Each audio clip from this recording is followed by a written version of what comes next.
30 times हम compression करेंगे और 2 बार उसे सांस देंगे। 30 टाइम कंप्रेशन, फिर 2 बार सांस। हम कोशिश करेंगे कि हम इसमें ना रुकें जब तक एम्बुलेंस नहीं आ जाती है। ठीक है, आपके आसपास कोई और है तो आप उसे सपोर्ट करने के लिए बुला सकते हो कि वो कंप्रेशन कर रहा है, तब तक आप ब्रेथ दे रहे हो। ठीक है, तो हम हेल्प ले सकते हैं दूसरों की, लेकिन कोशिश करना है कि हमें ये छोड़ना नहीं है। ठीक है, क्योंकि अगर आपने इसे 8 मिनट तक छोड़ दिया तो हमारा जो ब्रेन है उसमें सर्कुलेशन ख़त्म हो जाएगा, खून का रिसाव बंद हो जाएगा और उसके बाद हम कुछ भी करेंगे वो हमारा फ़ायदा नहीं है। ज़िंदा रखना हमारा मोटिव नहीं है केवल, है ना।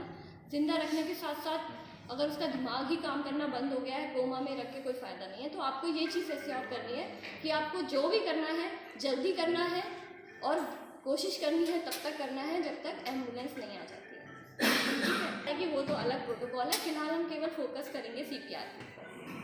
ठीक है, तो पेशेंट को साइड में जिस ताकि या तो बेड पे अगर आपको तो बेड पर खुद को चढ़ना होता है घुटने मोड़ के, जमीन पे तो आप घुटनों के बल बैठ लो, ये चीज़। और उसके पहले उसे कार्डियक अरेस्ट ही आता है, ऐसा नहीं है। हर इंसान को मरने से पहले जो लास्ट चीज़ होती है वो दिल का दौरा ही पड़ता है। ठीक है, तो आपको बस उतना वो टाइम पीरियड को बचाना है। बस एक बार पल्स आ गई, उसके बाद तो जो उसका इलाज है, जो वो बीमारी है और उसका इलाज केवल वही आगे करना है। ये केवल तब तक की बात है जब ना उसको सांस है और ना ही पल्स है। अगर किसी को पल्स आ रही है तो आप किसी को CPR नहीं करेंगे। ठीक है, फिर आप क्या करेंगे, देखेंगे कि वो सांस ले रहा है कि नहीं ले रहा। अगर वो सांस नहीं ले रहा है तो आप उसे केवल ऑक्सीजन देंगे, माउथ टू माउथ देंगे या जैसे भी तरीके से। ठीक है, और दूसरी चीज़, आप उस विक्टिम को कैसे लिटाएंगे, साइड में करवट करके। ठीक है, हमेशा टेढ़ा लिटाया जाता है कि अगर उसके अंदर कोई ऐसी चीज़ है भी जो वो निकल के उसकी सांस की नली में चली जाए या अगर उसे दौरा पड़ रहा है, कुछ भी और चीज़ है, तो हम हर इंसान को टेढ़ा लिटाएंगे। उसका जो पैर है वो फोल्ड कर देंगे, एक पैर। ठीक है, जैसे आप घर में सोते टाइम लेटते हैं। ठीक है, तो लेटन आप टेढ़ा करके पेशेंट को लिटा देंगे और वेट करेंगे एम्बुलेंस का। ठीक है, इसलिए नब्ज में अगर आपको फील हो रही है तो आपको CPR नहीं करना है। केवल इसीलिए जरूरी है कि आपका दिल का दौरा बढ़ा और दिल बंद हो गया है तो आपको दिल में सर्कुलेशन चाहिए। जिसका ऑलरेडी दिल चल रहा है उसको CPR करके आप उसे और चोट ही पहुँचाने का ये सब करते रहेंगे जब तक एम्बुलेंस नहीं आ रही है, या फिर रुक जाएंगे या कुछ नहीं करेंगे। नहीं, ठीक है, ये हमेशा याद रखना। एक चीज़ जो बहुत क्लियर करना जरूरी है क्योंकि बहुत ज़्यादा सीखना भी हानिकारक हो सकता है। ठीक है, सबको CPR नहीं करते हैं। ठीक है, अगर किसी की पल्स है तो आप उसको कभी CPR नहीं करोगे, ये सबसे बड़ी चीज़ है। ठीक, किसी की जान मतलब एक कुछ समय होता है कि हमने देखो उसकी छाती ऊपर नीचे दबाई, कहने को तो बहुत आसान है लेकिन इतने से ही हमने मरीज़ की जान बचा ली। कोई भी पेशेंट है, CPR किस में करते हैं, क्यों करते हैं, कब ज़रूरी है। कोई रोड ट्रैफिक एक्सीडेंट हो गया, रोड पे कोई एक्सीडेंट हो गया, बीच में डला हुआ है, तो आप साइड से करके छाती पे निचले हिस्से में मुट्ठी से ये ऐसे फिस्ट बनाना है, क्लेंच करना है और नीचे स्टर्नम के नीचे ऊपर वाली हड्डी के नीचे निचले तरफ आपको 30 बार दबाना है और 2 बार मुंह से सांस देनी है क्योंकि और कोई वहाँ कुछ सुविधा नहीं है। डॉक्टर प्रिया ने बताया ही पहले कि एम्बुलेंस आने तक ये करना है। दूसरा ड्राउनिंग का मतलब कोई डूब गया है तो आपने देखा होगा कई लोग डूबते हुए को निकाल तो लेते हैं लेकिन अब इसको बचाना कैसे है कि जब तक एम्बुलेंस आएगी तो उस पर भी CPR कर सकते हैं। और हार्ट अटैक, जैसा कि इन्होंने बताया कि आजकल ये बड़ा मिथ है। मिथ मतलब हमारे एक मिथ्या है कि अरे छाती में दर्द हो रहा है तो गैस का है। ऐसा नहीं है, आपको कंफर्म करना है, डॉक्टर को जाके दिखाना है, BP नपवाओ। मैं ये नहीं कहती कि जाके तुरंत ECG कराओ, लेकिन BP तो नपवा सकते हो, एक बार कंफर्म कर सकते हो कि हार्ट अटैक की गैस का है। और रूटीन अपने कम से कम 6 महीने पे सरकारी अस्पताल में जाके अपने होल बॉडी चेकअप कराने हैं, जहाँ से लेके CBC हो, लिवर हो, किडनी हो, सब कुछ अपनी जाँचें कराते रहो। घर की महिलाएं तो स्पेशली मुझे नहीं लगता कभी, विनम्र निवेदन है कि वो हर 6 महीने, हर 3 महीने पे जाके, कई लोग होती जो BP की जो रोज टैबलेट खाती हैं उनको तो सुबह शाम मॉनिटरिंग की ज़रूरत है, BP हो चाहे शुगर हो वो तो देखती हैं, लेकिन कम से कम सरकारी अस्पताल में भैया जब घर के काम से फुर्सत मिल जाए तो एक बार बीपी नपवाएं, और अगर बढ़ा हुआ हो तो फिजिशियन को जाके तुरंत बताएं और अब बीपी की टैबलेट स्टार्ट करें।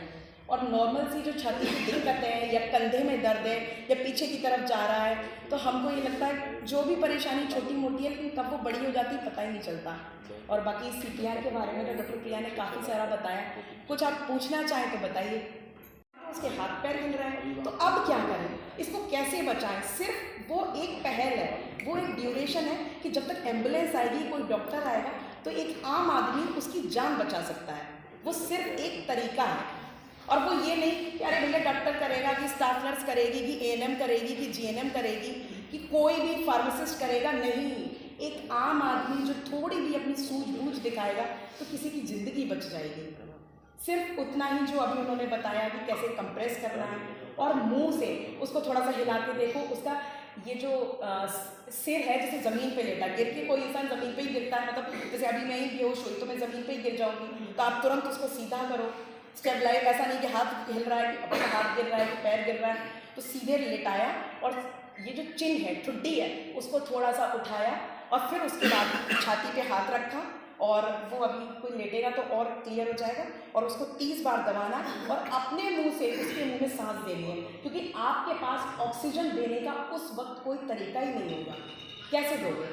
हमारे पास कोई ऑक्सीजन सिलेंडर थोड़ी होगा कि जिससे भैया हम उसको सांस दे दें। जब तक एम्बुलेंस आएगी, हो सकता है कि उसमें कुछ थोड़ी सी हरकत आ जाए, हो सकता है, मैं ये नहीं कहती। और फिर तो एम्बुलेंस में जैसे पेशेंट शिफ्ट होगा वो अपने आप ही डॉक्टर्स देखेंगे जाके हॉस्पिटल में।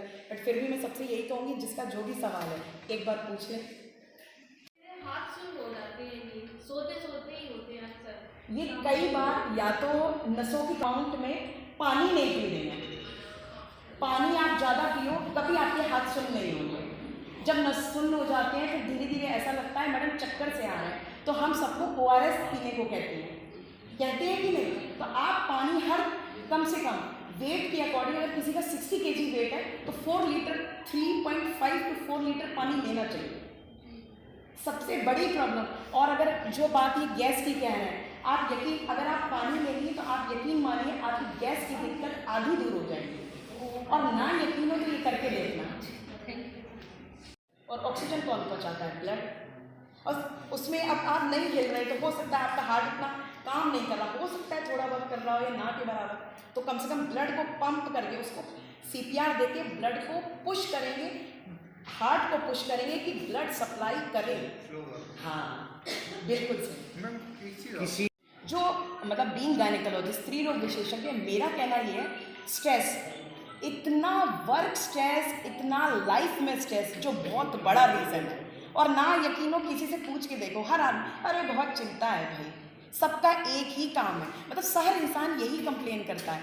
तो लाइफस्टाइल, मेडिसिन अपनी जगह no doubt, but lifestyle modification और रूटीन चेकअप और healthy diet, healthy environment in yoga, everybody knows, सबको पता भैया सुबह शाम टहलना है, वजन नहीं बढ़ाना है, शुगर नहीं होनी है, तो ये सब चीज़ें शायद आपको कार्डियक अरेस्ट से बचा सकती हैं।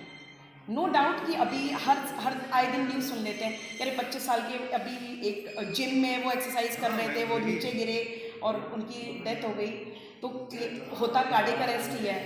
इसी चीज़ का छाती 2 इंच दबे तभी इफेक्टिव कंप्रेशन होगा। हार्ट को हमें करना क्या है? CPR में दिल चलना बंद करना है। CPR हम क्यों दे रहे हैं? दिल चलना बंद करना है। कोई चीज़ ऐड कर सकते हैं अपनी डाइट में जो आपको शुरुआत में फायदा पहुंचा सकती है, ठीक है। बाकी अगर आपको कोई दिक्कत है जो आपकी हड्डी से रिलेटेड है तो आपको अस्पताल में दिखाना पड़ेगा। ठीक है।